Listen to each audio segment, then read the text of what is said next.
qu'on a ouvert, on est hyper contente. Et le Studio Tribu, c'est un lieu qu'on a ouvert entre sœurs avec Margot, ma sœur aînée. C'est un studio de yoga, donc avec une grande salle au fond qui est réservée en grande partie aux cours de yoga, mais on a aussi d'autres cours comme du pilates et de la méditation. C'est aussi une salle de soins dans laquelle nous on fait des massages toutes les deux, et c'est aussi un café, boutique, dans lequel on peut se reposer, venir profiter d'un latte ou découvrir plein d'artistes locaux, marseillais ou de France, qui sont soit des personnes de notre entourage, de notre famille, ou des amis ou des connaissances. Pour le café, on a fait appel à Café Corto. C'est Margot et Sylvain qui torréfient leur propre café à Marseille. Et ils ont vraiment une dimension éthique très poussée. Ils vont acheter le café directement aux producteurs qui sont bien rémunérés. C'est du café de qualité, ils font des petites quantités.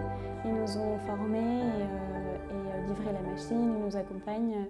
Et on voulait aussi éviter tous les contenants jetables.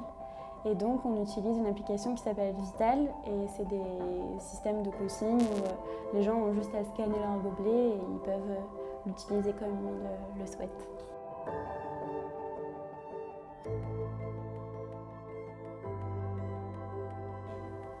À la base, c'est plus que le projet, on en avait envie, mais toutes les deux, on n'avait pas les capacités de tout ce qui est chiffres, organisation de business plan, etc.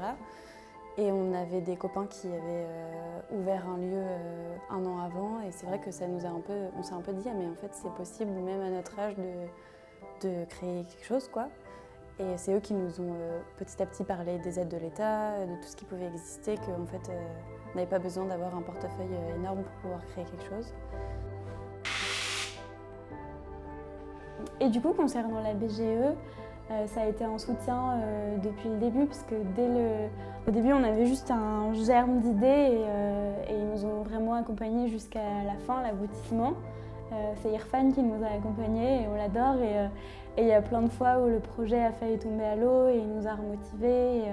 Et il avait tout ce bagage de création d'entreprise que nous, on n'a pas. Cette connaissance des chiffres, de comment faire un business plan, des aides qui étaient possibles ici. Et voilà, ça a été un soutien énorme.